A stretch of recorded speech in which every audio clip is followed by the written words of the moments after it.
As you start to prepare for the winter season, one of the first things you might set up is your space heater. But before you turn it on, experts say to follow these safety tips. You want to make sure they're being plugged directly into an outlet. You don't want to put them into extension cord, any adapters, or any power strips.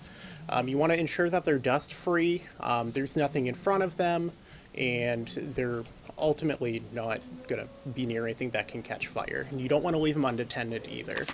And firefighters agree.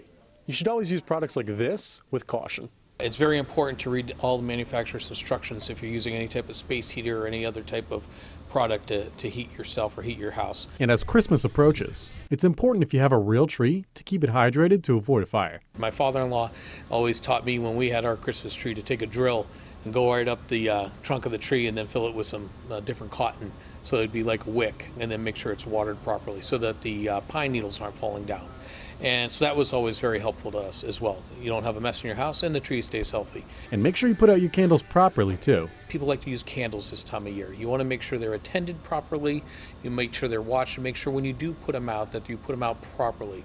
Sometimes if you just try to use your hand or wave something, it can actually break off some of the wick and it can fall down behind something and cause a fire. So any candles, you should always have them in a room that you are in. They should never be unattended, and make sure they are extinguished properly before you move on or go to bed for the night. Tom Kowalski, WNY News Now.